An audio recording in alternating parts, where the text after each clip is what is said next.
This is the U-Show podcast. Now stepping down as well across to Annis with an alleyway shooting. He scores! Sam Annis ties the game at 1. Foster holds in front. Redirect. Here's Fitton between the legs pass, and Mayhew scores! The hat trick for Gerry Mayhew.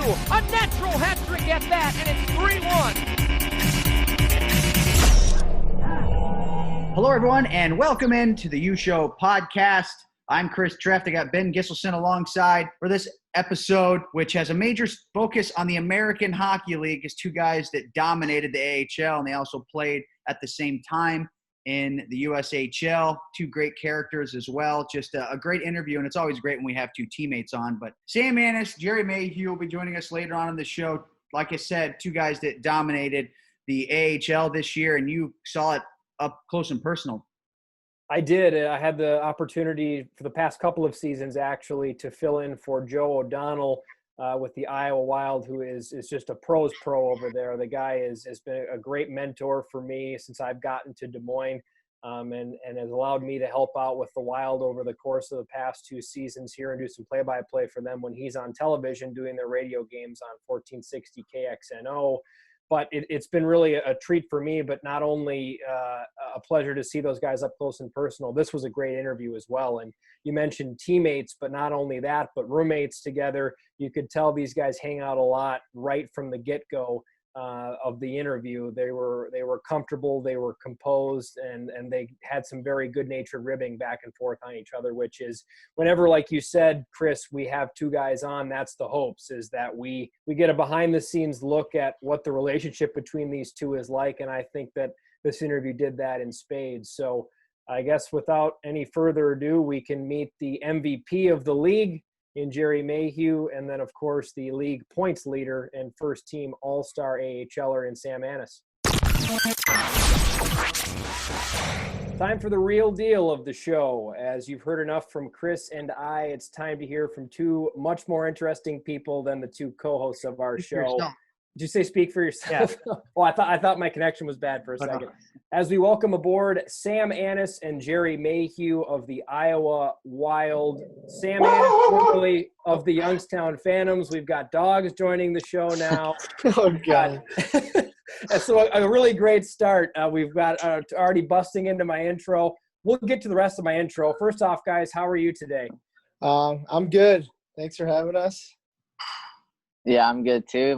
That was our dog Cisco. He was just checking in too, so wanted to join the podcast. I was going to ask whose dog that was. I'm yeah, glad that to hear was that mine. No problem. We've got a third member on board our show here this afternoon. But Dog-friendly show. Yes, exactly. It is. Looking forward to chatting with you guys. Both had giant years this year in the AHL individually. Gerry, the MVP of the AHL, you led the league in goals. Sam, with the AHL lead in points and assists, you were also a first-team All-Star. Gerry, you were a second-team All-Star. We may get to figuring out how that works. You win the MVP, but don't get on the first All-Star team. But we could talk about that later. And a big year for the Iowa Wild, too. It was the best year that organization had since it moved from Houston into Des Moines. So that to kind of conclude my intro, but we want to talk some USHL with you guys. We want to talk about how you got to where you're at now, and we're looking forward to this a lot here this afternoon. But I guess the first question I would ask is for you guys right now, being a member of an organization that is in this playoffs, if you will say it, with quotation marks around it, and with the rosters potentially expanding, are you guys getting ready to potentially make a move to the NHL here at some point?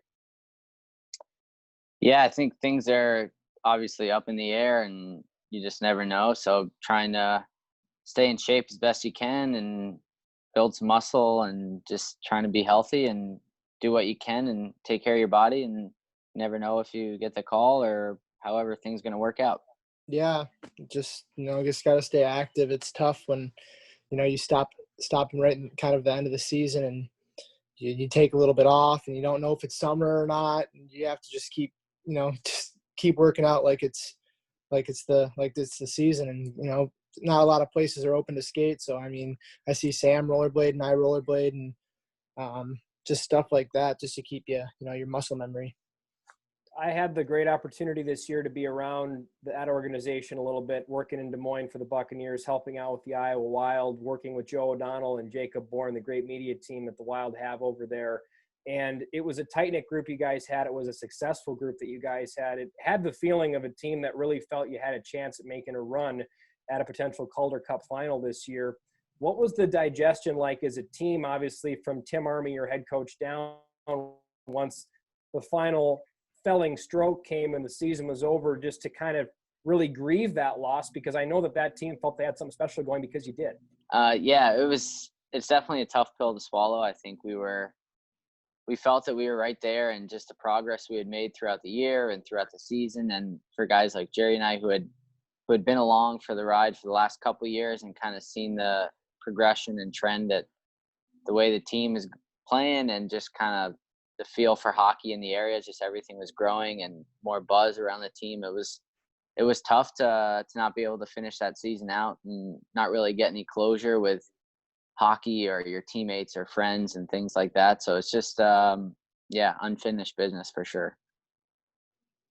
Yeah, I agree. You don't come around and with these teams too often, and when you're doing so well as a team, and it gets shut down, it's pretty sad. And now people are off contracts, and you won't play with the same people anymore. So it's definitely a bummer that we can't finish the season on a high note. But it was a great season for what it was, and I was happy to be a part of that group.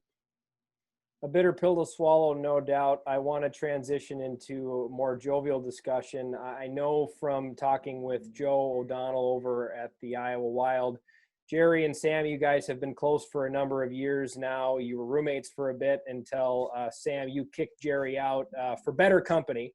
And we can maybe let Sam or Gerry be the decision maker on whether the company's better or not. But talk about that relationship. And I know you guys were in the league together in the USHL at the same time. Granted, maybe not seeing each other as much because one was in Youngstown, Sam, the other was in Cedar Rapids and Gerry. But is there a first memory you guys have of each other, whether it be playing against each other or playing with each other on some kind of a national camp somewhere? I never made to the national camp, so definitely not for me there. I just remember Gerry. I didn't know him personally, but it was just kind of a guy that was good on the ice but annoying to play against. And I think now that I know him personally, I know that he's annoying in person too. So it's I thought my assessment for the first time was pretty spot on. So good hockey player, annoying guy. Yeah, he's just trying to play up front right now. I take care of him. I'm usually the one doing the cooking and stuff. So yeah, right. Way back before the USHL, before all of this, and this one's for you, Sam. Your guy grew up in the DMV area in Maryland. What was that like? Obviously, it is a hockey hotbed now. Ovechkin has just completely changed things in that area with the Capitals. But it wasn't always the big youth hockey center that it is now. So growing up in that area, what was that like in a more non-traditional area? And then all of a sudden you have to go to the USHL. Was that on your radar? Did you know about the USHL? What was it like growing up playing hockey in the DMV? Yeah, it was there wasn't really a set path. There are not many guys that have done it or stuck around with it. And if a lot of guys that have come from this area maybe left and went to prep school or things like that. So it was kind of hard to follow in the footsteps of guys. And for my parents, we didn't know what was the next step, no matter what level I was at. And I was playing AA high school or AA, and while I was in high school for 2 years, and couldn't make a local AAA team. And then my junior and senior year, I did well playing for local AAA teams, and still didn't realize I don't think until I was a junior in high school did I even know what the USHL was. And then my senior year at the end, I was drafted by Youngstown, and I was committed to Quinnipiac. So my mom was okay in letting me go to take some time off school and before college, and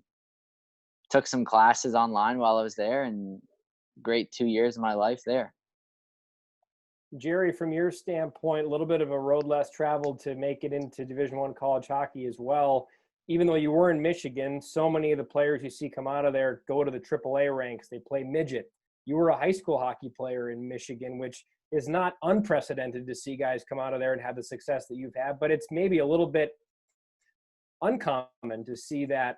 Talk about your experience coming out of Michigan as a high schooler as opposed to playing for a CompuWare or a Little Caesars, et cetera. Yeah, it was a tough decision. I think it was my senior year or my junior year, and I had a chance to go play for CompuWare, and I turned it down because it's just fun playing in front of your friends, with your friends, and the AAA games are just your parents at the game, and there's no really like pride to it.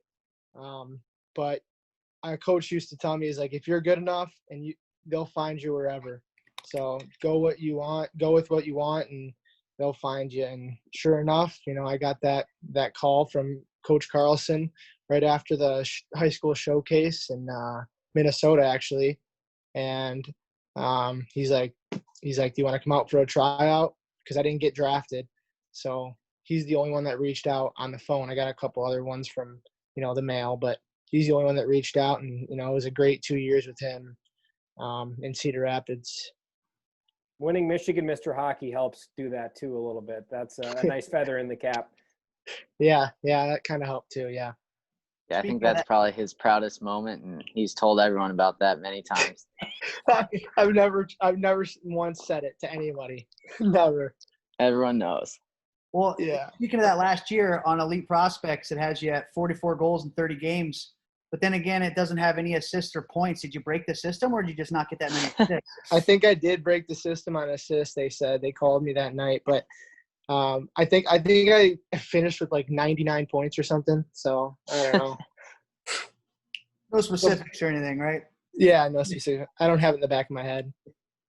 So it was Coach Carlson in Cedar Rapids for you, Gerry. It was Coach Anthony Nerine for you in Youngstown, Sam. Both of those coaches now still involved in the USHL. Carlson with CR still. Nerine having success down in Kearney, Nebraska with the Tri-City Storm. But Sam, let's start with you, your introduction to the USHL.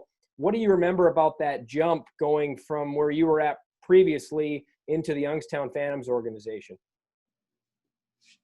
Being huge. Obviously, the players were so much better, and just the pace and of everything of the game. And I remember the first real experience was the Fall Classic, and you go there, and not only is the pace of play so much faster, but you look around and you just see scouts everywhere, every college team, NHL team. You're thinking, okay, this is the real deal here. And it was pretty eye-opening and an awesome experience, and was tough, that's for sure. Gerry, how about on your end? Yeah, I remember going to camp, and they had a little highlight video, and I'm sitting there with my dad, and I'm going, like, there's no chance I'm going to make this team. like you're seeing these highlights, and it's like he said, like, I think it's one of the biggest steps, like going from high school hockey or AAA hockey to, a junior league like the USHL. But no, it was pretty cool experience. Once you start getting used to the pace and the play, it gets a lot easier for you, and that's how it's kind of been throughout my whole career. Moving away from home is a big step, and the more people we talk to when we bring about the USHL discussion, that is a main component of the answers that we get. What realizations did you guys have moving away from home? Were there surprises moving away from home, and how big of a component of the growth that we see USHL players make is the fact that you get outside your comfort zone? Yeah, that's definitely one of the things. I'm an only child, so my parents were a little sad at first. So, and I know that I was there, but you're still not there if you make the team out of camp. They still have a couple more cuts, so you don't know if they're going to have to come and turn around and pick you up. So there was that, but yeah, I kind of enjoyed it. You're in a billet family, someone new. You're kind of away from your parents, kind of little on your own. It was a overall great experience. My billets were awesome.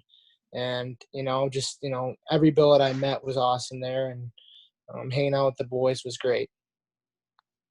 Yeah, I think for me, and I think Jerry's the same way, it was a little different leaving after high school. So it's kind of the same time that all your friends are going away to college. So everyone was kind of moving out at the same time, which I think really helped me. And in the process, I think I would have had a lot of FOMO, as they say, if I had left right for my senior year and things like that. But if you're able to leave at that age and you're good enough, then that's a good sign and for the future and in your playing. And if you want to make it a career, then getting ahead of the game and being able to play in this league is very special. So I think the adjustment was a little tough, but not as bad considering I was out of high school. And like Jerry said, I had very good billets and Connie and Rod Black. I lived there for 2 years and I still have a very good bond with them. How often did Youngstown and Cedar Rapids play in those 2 seasons from 2011 to 2013? I know we eliminated Cedar Rapids in the playoffs our first year, so I think that's for sure. What are the memories of that series? Cangelosi flipping it over our defense, diving to score a goal. I think it was an overtime. It was on SportsCenter the next night, though. It was. He flipped it over the defenseman. I thought I was open for a drop pass. He flips it over the defenseman and then kind of does a golf chip shot, and I think the goalie was Jake Hildebrand, and it went off his head and rolled down his back and in. That was pretty cool, and that clinched the series. That was great. Jerry was probably soaking a minus for that one. No, I was on the bench. Yeah, I think I was like +4 that game, though. It is interesting how the junior memories, they do stay with players. And I'm always just enamored at the fact that when you talk to high-level athletes, the ability to remember small details like that, everyone has it. You guys demonstrated it there. You bring up some names, some players that you played with or played against. Who are the guys for both of you that you think about from a teammate perspective and also from an opponent perspective during those years in the USHL? I remember, we played Waterloo a number of times. And I just remember the name Justin Kloos. He would score. Him and Camerata would be on the ice, and they would score probably 2 goals a game against us in that big rink, that big ice sheet. And then, me, Sammy, played with Justin. He came the same time I came, so we were teammates and became really good friends. We were actually line mates at one point until he got traded. But I think he's the one that stands out the most. Yeah, for me, I think in terms of friends, it was probably Sean Romeo. And then playing against guys, we played against USA a lot, mainly the 95s. So there was always some kind of heated games with them. And it's kind of funny, one of my teammates from Quinnipiac, Connor Clifton, was probably the most hated guy on the ice. But he would always, if you guys know Connor, you know the way he plays, so he's a bit fiery out there.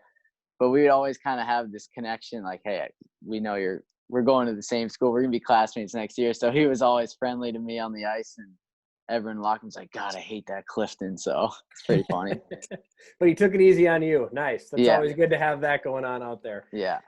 When you think about your time in the USHL, there's a lot of hockey, there's a lot of lifting, there's a lot of training that goes on, but there is also a lot of downtime. No matter how you shake it out, if you take classes, if you do anything like that, there's downtime. So for you guys, what were you doing when you weren't operating from a hockey perspective? Was it bowling? Was it movies? How'd you pass time? Well, I haven't changed much.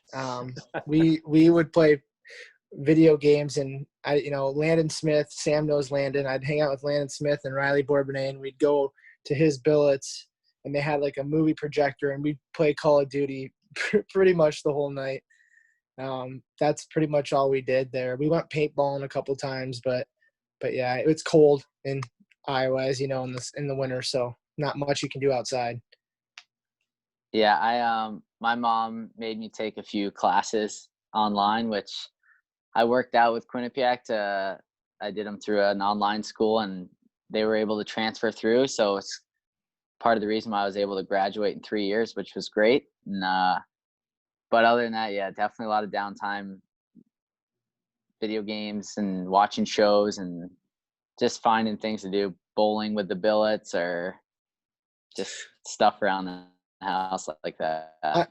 I remember Mark Carlson made you either go to school or get a job. So I had the part-time job before practice. What was that? Well, I worked at a New Life Fitness, answering phones, sweeping, the good old stuff. Go back to the hockey part in the USHL. You guys had eerily similar careers, and you've had eerily similar careers your entire career. They've matched up everywhere. But your guys' first year, good amount of points. One had 33, and the other one had 34. So pretty much the same. And the next year, you guys, Sam, a little bit over a point per game, Gerry a little bit below, but still close to that. I mean, great second years. Why do you think that first year was good, and then the second year you both just exploded and had phenomenal years? I just think that's a testament to how tough the league is. It really is a learning curve and takes a while to get adjusted to the style of play, the physicality and everything. And I think that's why it did take an extra year, but also why Gerry and I were both able to have successful freshman years in college, and that those 2 years in the USHL really help you get ready. And I really do think that was the toughest transition from league to league that I've had to make, and it really gets you ready. So moving on, much to the happiness of Gerry, the USHL in terms of growth, what do you guys think on ice that you saw change most in both of your games from day one in Youngstown or Cedar Rapids to day whenever after 2 years get done for both of you? I just think, experience wise, you get used to the coaching style. You get used to the league, and it's just when you're coming in and something's new, it's a little nerve wracking, and you don't really play your game as much as you want to, kind of just more simple. But yeah, my second year, I think I became stronger and faster, and there's kids coming in from high school, and it's just easier when you know what you're doing out there, and the people and the city and everything like that. When you're comfortable, I feel like you play a lot better. Yeah, I think you kind of come in from being the man on whatever team you were before, and then all of a sudden everyone on the team was the man last year, and so it's a bit of an adjustment to kind of play a different role or not score as many goals or put up as many points, things like that. And it's a little bit of a shake to the confidence, and so you build that confidence back up playing well and everything, and it takes time. But yeah, I think it really paid off. In 2 years, you really learn to be a complete player in that league. I brought up earlier both of your coaches. I've had the privilege of getting to know both of them pretty decently over my 3 seasons working in the USHL. Both guys of intense character and integrity. I want to start with Coach Nerine, Sam. He's a guy that strikes me as an extreme players coach. When he talks about the way that he handles his team in Tri-City, I can't imagine much was different when he was handling things in Youngstown. What are your great memories of Coach Nerine when you think about your time in Youngstown and he was behind the bench? Yeah, he was awesome. He's got such a great mix of being a player's coach, but knowing how to hold guys accountable. And he's someone that you want to work as hard as you can for. You genuinely feel bad if you let him down as a coach or just as a person, because he's got such a unique way in approaching players as a coach to player role, but also as just a human to human, friend to friend role, and that he's just awesome. And I remember he was looking for a college coaching gig, and I was one of the guys that he reached out to, and just kind of helping with that was just a great process. And just knowing he's an awesome coach, and he still has such a bright future ahead of him. And Gerry, for you, there is not a lot that you need to say about Mark Carlson. He's done about everything there is to do at this level from a coaching perspective, and is extremely respected no matter who it is you talk to. But we've heard from some other Rough Rider alums we've had on this show some great Carly stories about mainly his level of detail, and his attention to detail is what he drives home. Would you concur with that? And what do you remember about Carly?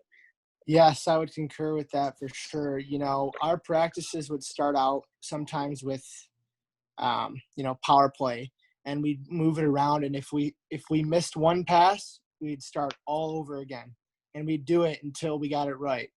And I remember even when we're doing our first drills, we missed the net.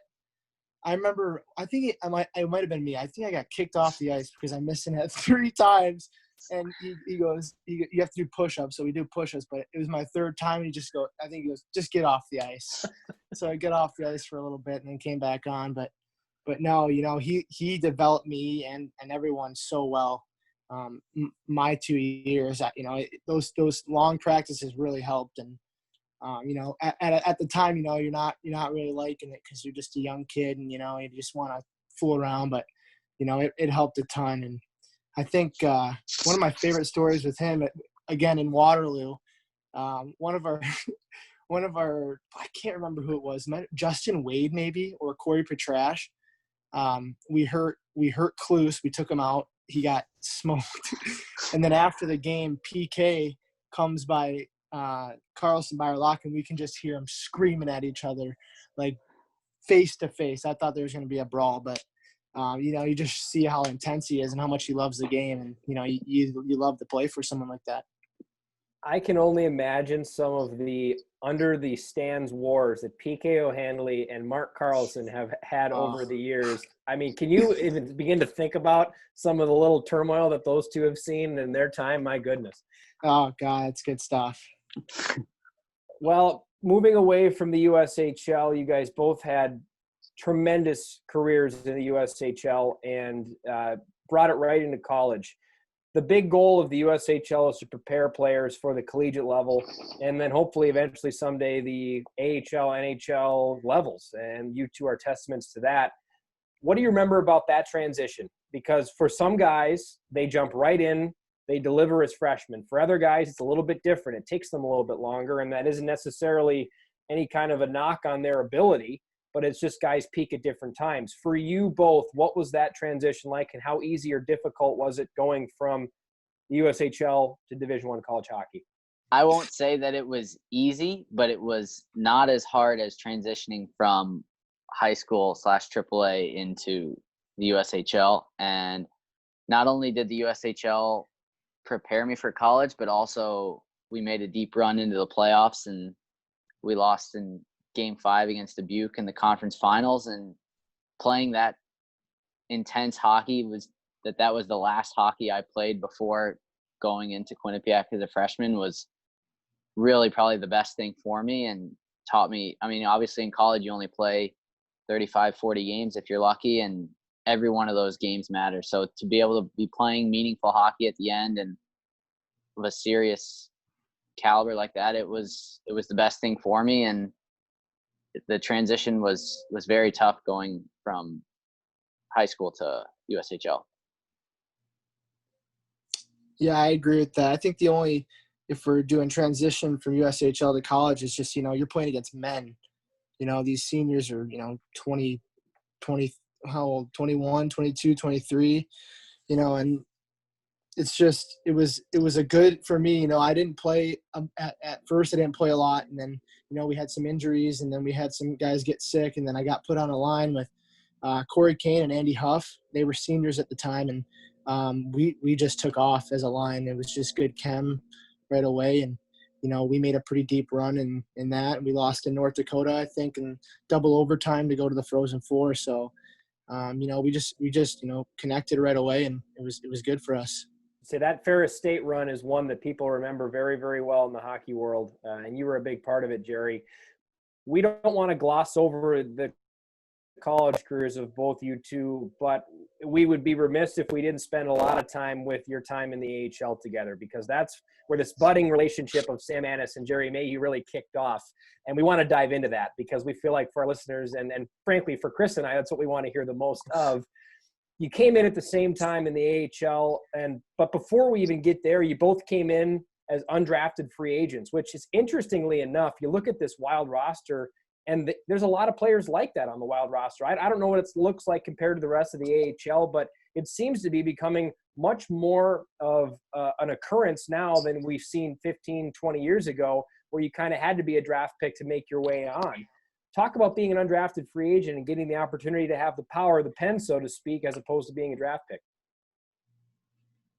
Yeah, it was I wasn't able to play games right away when I signed in the spring of 2016, so I came in the next fall, and it's tough. You have to compete with guys that are high draft picks, and then you also have to compete with AHL veterans. So there's a mix of kind of guys who you're competing with in your organization, and then guys you're playing against. You could be playing against 20-year-olds that are first-round picks that are, you just know they're going to be in the NHL at some point sooner or later, and then you're playing against 30-year-old, 35-year-old men that are playing for their family and playing for three, as some guys say. So I think it was pretty interesting. My first year, we had a guy on our team, Jeff Hogan, who was 39 years old, and 3 boys, and it's just like, all right, wow, this is professional hockey.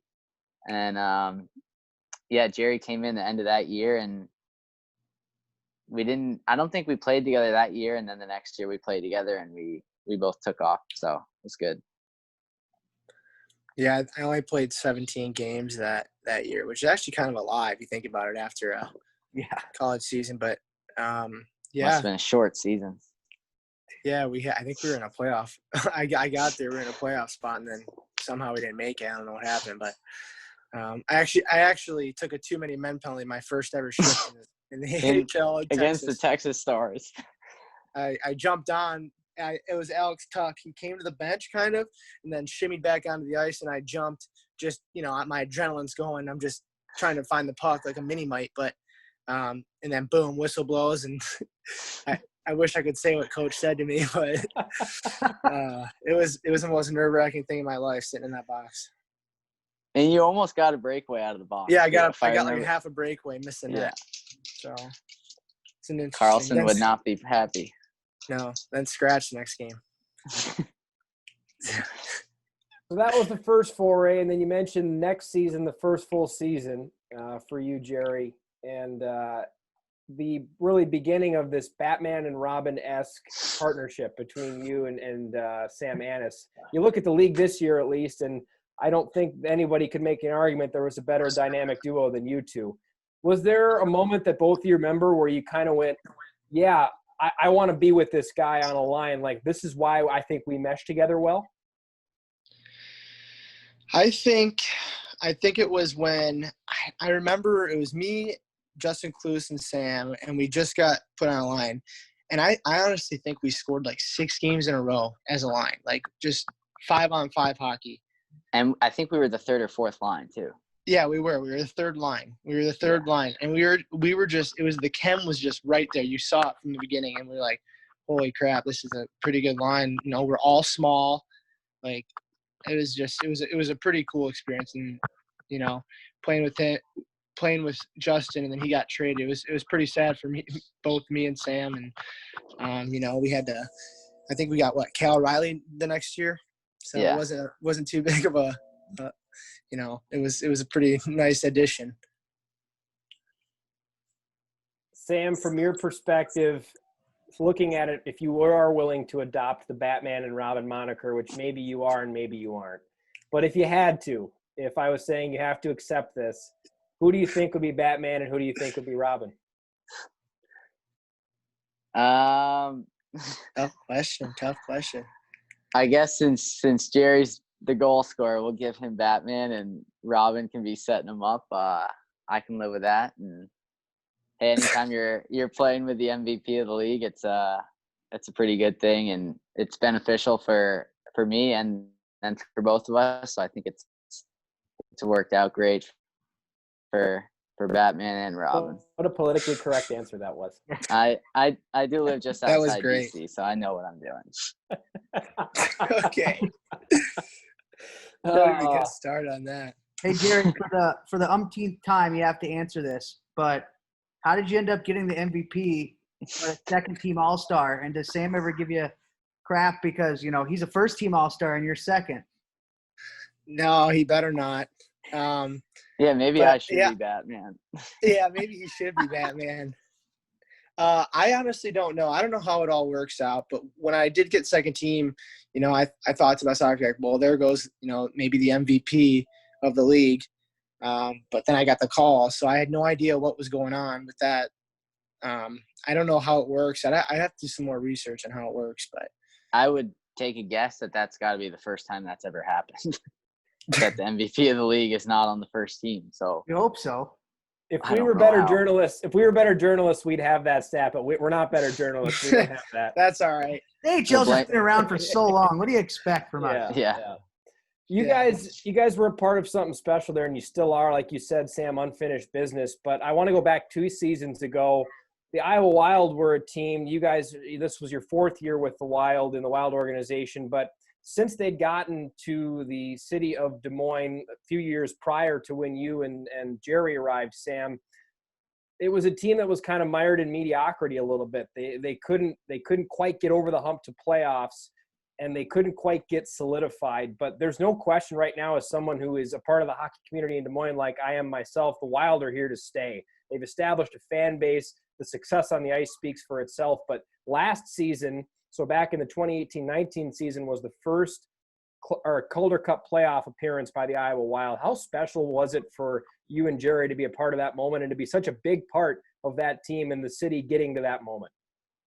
Yeah, it was great. I think especially having gone through what both of us had with the Wild, both years we were a good team throughout the year. We weren't great, but we were good, and we were a playoff team most of the season. And then for whatever reason, both years in March, we kind of had a skid and we lost like 11 of 13 games one year or something. And then all of a sudden we were in 6th place, and the Central Division's very tight. So when you're losing those divisional games, it's tough. And yeah, I think each year there was kind of a different expectation coming in. And now that 2 years in a row solidified playoff team and potentially winning the division this year, the expectations are just through the roof for next year. Gerry, anything to add on that? Or we could also talk about this season too, and kind of the beginning of, I'm sure what that season began, it was, listen, we're not just going to make the playoffs this year, but we want to really give it a run. Yeah, definitely that was the mindset coming in. We had, unfinished business. It was a tough loss against Chicago in the second round. I think we honestly, could have beat them, and it was tough to lose that one. And coming in, we had a great start, and we just kept going. We kept winning in games, and we were good at home. I don't even know. I'd have to check how many games we actually lost at home. I don't think it was a lot. And that's kudos to our fan base and the community in Des Moines. Each year it's getting bigger and bigger, and that's always a fun thing to do when you have a lot of fans. It's fun to play in. So as we get towards the end of our time together, you've both been very gracious with it. We appreciate it. We definitely want to have some fun. We've had a lot of it already on this interview, but I've been texting a little bit today with Joe O'Donnell to make sure I can try to get any kind of tidbits that I can get to really get some smiles on both of your faces, which I'm listening right now. And one of the things that he brought up with me was to make sure to ask Sam how the nickname Garlic came about for Gerry Mayhew. Anything to add on that, Sam? That's kind of a evolution of nicknames for him. He's kind of had a few, and I don't even know how it started, but there's it probably started. I got a Christmas card from a little kid. Oh yeah, and it said Merry Christmas, Garlad. Garlad. So everyone started calling me Garlad. Then it transferred to Garland, and then Gerlead, yeah. and then Garlic. So people are just calling me every name that you could think of. Colton Beck. Yeah, Colton is the king of calling Gerry Garlic. So him and Louis. So from a roommate perspective, what was the impetus about rooming together? Was that just it happened because the team put you together, or was there a spark early in the season where Sam, you got over the annoyance of Gerry, as you called it, and said, I think I can live with this guy? I think so the end of my second year, which was Gerry's first full year, I knew that both my roommates weren't coming back. And Gerry and I went to dinner. I think it was like our last night in town. Bonefish, I believe, Gerry. Yeah. And we were just kind of talking, and he had lived with Cunnin that year, and so obviously he was kind of expected to make the NHL team, and I think we just kind of said, it was like, all right, well, do you want to live together next year? Like, sure. Just kind of worked out, and it was great. Yeah. Sounds like a classic way two teammates wind up as roommates together. It's never very big. It's not a big deal. It just kind of happens pretty organically. Yeah, exactly. So who was messy? Who was clean? Who was always cleaning things up? What were the beefs that happened in the Annis Mayhew household? There weren't many beefs, you know. He did the cooking and I'd wash the dishes, so we had a good routine going there. So I'd always have a nice dinner with him. I'd be playing vids and he'd be watching, I don't know, what are you watching? The Office or something? Friends, whatever. I'd be playing. I brought my TV down right next to his TV, so I'd be with my headset playing vids, and he'd be cranking the Office theme song when I'm trying to listen. But it was a fun time for sure. Yeah, we had a great setup that year. We lived in a kind of townhouse community, and Kloos and Rao were right next door, and then Carson Soucy and Mason Shaw were on the other side of us. So we had our little frat row, we called it. Where are the best places to eat in Des Moines? Because there might be some Bucks fans or just in general people that know Des Moines that tune into this. I like Centro downtown. Where else is there's a ton. I don't know why I can't think of any right now. Gerry loves going out to eat, so this is his question. I DoorDash everything every day almost. I think, but no, like Centro is good. I like going to Fleming's, that area. There's a you love Firebirds, Gerry. Firebirds. There's a hibachi place nearby by the mall. There's a bunch of places that I like to eat there, but those are the top ones for sure.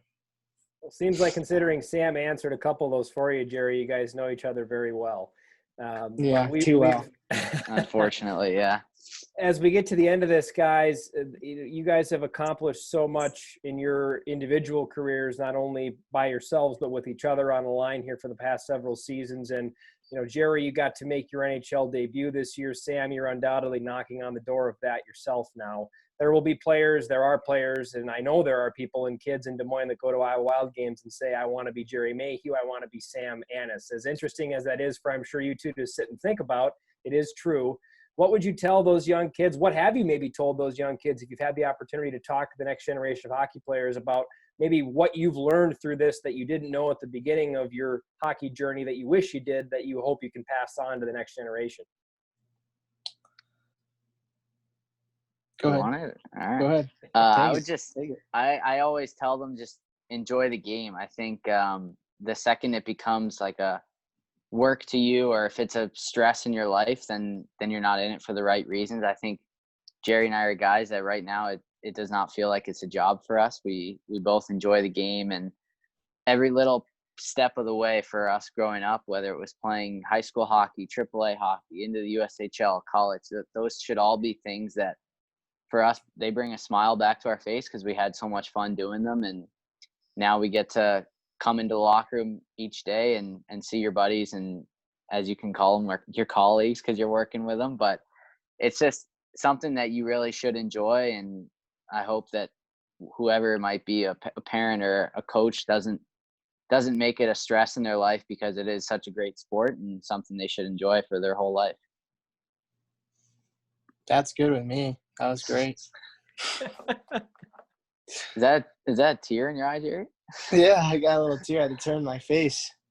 Well, you know, the DC guy, just giving it how it is again. Yeah, yep, he knows. That's right. Sam, yeah, it's 2020. I got one last one for you here, guys. So when people come to see you play, it's obvious that you guys aren't the Zdeno Charas of the world. All right, you guys are both undersized forwards. And just aside from that, if you go back and even look at your routes to making it to the highest levels of hockey.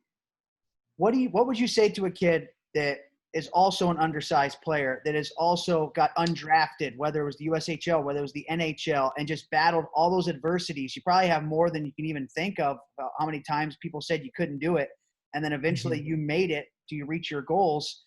What would you say to them that are in the same boat as you? Yeah, I think just off what Sam said, if you enjoy the game that much, then work as hard as you can, and even harder than you think you're working. You know, and when people told me that I was too small, I mean, I've been cut from teams when I was younger. It just gave me a drive and just, you know, a huge competitiveness, you know, to make it. And, you know, I wanted to prove everyone wrong. And if you have that fire, you know, you can do things you don't think, you know, not many people think you can do. So I just tell them, just keep working, and, you know, don't listen to anybody but yourself. You know your limit, and just work even harder and just see what happens, you know. If it doesn't work out, that's all right too, you know. That's one of the reasons why I did go college route, just in case, you know, I didn't make it. I'd have a backup plan, but ever since I was about 5-6 years old, I think playing in the NHL was my dream, so I wanted to make it there. So Yeah, I think there's, for most people in this life, there's going to be more doubters than supporters in what you do and however you go about it. And all it takes is one scout, one team, one coach to kind of have faith in you. And you don't need even if you're a high school player, you don't need every USHL team to love you. You don't need to be recruited by every college. It's just, all it takes is one team and one coach. Quinnipiac was my only Division I offer at the time, and it worked out well for me and things like that. So just work as hard as you can and use that stuff to motivate you. I think most of us probably watched the Michael Jordan Last Dance documentary. I think he's a pretty intense guy, but he knows how to channel it and transfer it onto the court, and it's no different than doing it on the ice. So guys, I'm actually going to make a little announcement for you. So I don't usually jump in, but I went on as soon as we said that we didn't do the research ahead of time. It looks like you're the sixth guy. I haven't gotten all the way through, but only the sixth guy dating back to the mid-50s that's been a MVP and second All-Star team. So limited company for you. Wow. Good stuff. Just Brent out of left field there. I was going to say, Yeah. an unprecedented jump in from Brent. I thought that was God talking. I was thinking the same thing. Brent just coming up from the basement there with the stats. Well, guys, that's the best way to end it. We just had something happen on the show for the first time that we've never had happen, and that is Brent coming in as the ominous, omnipotent voice over all of us. Guys, this has been fabulous. It's very clear just listening to you two go back and forth why you guys get along so well on the ice, because you guys clearly get really well off the ice too. So we really appreciate this, guys. Thanks so much for joining us, and we're all looking forward to AU getting back to Des Moines to get the AHL season going here, hopefully as on time as it can be. But in the meantime, stay safe and be well, and hopefully we can see you guys with the Minnesota Wild here, actually, even in the sooner comings. Yep, Yeah. Thank you guys for having us. That was fun. Thanks for having us. Take care. Well, a big thanks to both guys for joining us, and hopefully they will be with the Minnesota Wild once this 24-team playoff gets underway. Mayhew obviously has a few games under his belt and a goal. Sam Anis is not far behind, because might as well put those two on a line wherever they go, because they dominate together. But nonetheless, thanks to both of them for joining us and having some fun. And a thanks to Joe O'Donnell, their broadcaster and media director over at the Wild, for helping set that up.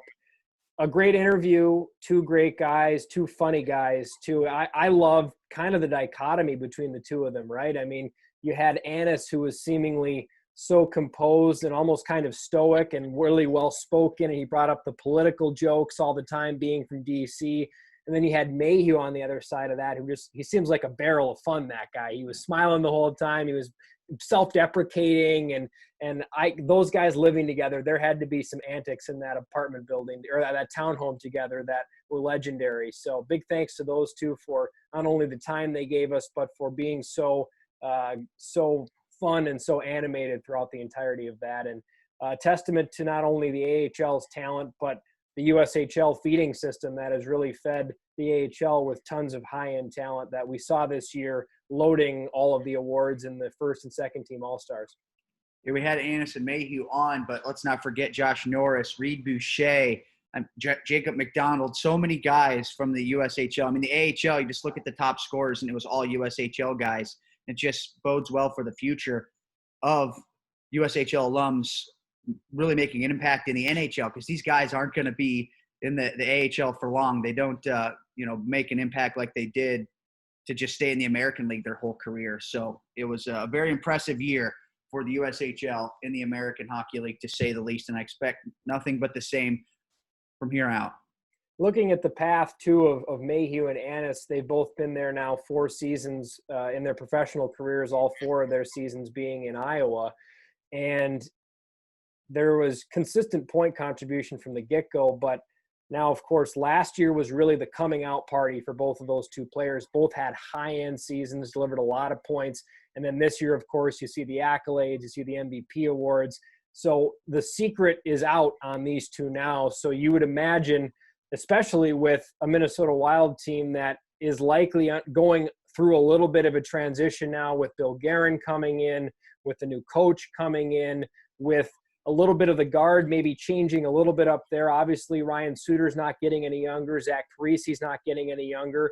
And this Wild team, though they are in the midst of now a playoff run, and they were certainly surging at the end of the season, you can see that there is going to likely be the reforming of that franchise in terms of who are going to be their go-to guys. And unless Bill Guerin doesn't see a spot for Mayhew and Annis, you got to imagine there's a GM out there in the league that does. But hard to say that Guerin is not going to at least give one of these 2, if not both of them, a shot here sooner than later to prove they can be an NHLer. And boy, the way that they produced this year in the AHL, my money would be on them to produce at the NHL as well. If they don't get an opportunity with the Wild, they're going to get an opportunity with someone in the NHL. Mm-hmm. You think of Jonathan Marchessault. Remember him? I mean, Yes. He was lighting up the American Hockey League. Florida gave him a chance, and then he lit up the NHL, and then they just let him go. They must have thought it was a fluke. They just let him go to Vegas. They actually traded Riley Smith so that the defenseman didn't get picked, and they took Marchessault, which is just absolutely mind-boggling to think in hindsight. But, I mean, he's a guy that you can make very similar comparisons to Mayhew and Annis. Smaller guy, high skill, and look what he's doing in the NHL. So, like I said, if Minnesota doesn't give these 2 an opportunity, they're going to get one somewhere else. And I really think they're going to be very productive NHL players. Well, and sometimes it's just about team makeup, right? It's, okay, I'm Sam Annis. I'm an undersized, intelligent, quick, savvy player. Maybe the Wild think they have that. And so that's why we haven't seen Annis get that NHL game yet, because you're not going to bring Sam Annis up to play a 4th-line checking role. Just like when Mayhew went up to the Wild this season, he probably could have been up for more games, but he wasn't maybe quite ready by their eyes to be that top-line winger yet. So they weren't going to bring him up for the full season, have him play on the 4th line, play 45, 50 games, and be a checking role player. That's just not who Gerry Mayhew is. So to your point, Chris, whether that opportunity comes with Minnesota sooner than later, or whether it comes somewhere else, if the Wild can say, listen, we maybe don't have room for Mayhew, but we find a team that needs him, that wants him, we can fill a role on our team that we're missing. I mean, that's what a GM job is, right? It's finding those roles, and it's doing whatever means necessary to bring in what your team needs at the given time. And I don't know that structure. I don't want to purport to know the structure or what's going on up in Minnesota. But that would be, at least talking about it here in Des Moines, Iowa, in the middle of June, that would be what I think we're all thinking is, where do they find that niche and where's that role? Because once they find it, they're going to make some GM and some team very happy very soon. And as a Minnesota Wild fan, I hope it's the Minnesota Wild. Yeah, what do you mean? You know everything about Minnesota. You got to know this too. Yeah, that's right. That's right. Because being born in Minnesota and following the Wild makes me a Minnesota Wild guru, actually. And yeah. I've actually just got off the phone with Bill Guerin earlier today, and he was filling me in a little bit on this. So I'm going to call him after, too, and make sure he's okay with everything I said, and that it's in line with what he thinks, too. Because right. Billy G and I are tight. Yeah. People, I think you know way more about me than a lot of things, but we just talk about Minnesota so much. We talk about Indiana or roller hockey, like I'm there. But other than that, I got nothing. So Exactly. Well, anything else for us? No, I don't think so. Is it as hot in Atlanta as it is in Des Moines right now? Well, I'd hope so. What a dumb question, Ben. Yeah, they don't call it Hot Atlanta for no reason. I mean, people in Atlanta hate when you say that, so I like to say it a lot just to irritate people. But Exactly. yeah, it is hot down here. And speaking of hot, we have a hot show coming up later this week. Dylan Gambrell's on with us, and he's a guy who's an up-and-comer in the NHL, scored his first National Hockey League goal in the playoffs. It was a good interview, so make sure you stay tuned. It'll be later this week. And stay tuned, as always, to our social media pages and the website to make sure you're always up to date on our latest U Show podcast. We got some really great ones coming up in the weeks ahead and some special ones too. So for Ben Gisselson, Mayhew, and Annis, I'm Chris Treft. This was the U Show podcast. This is the U Show podcast.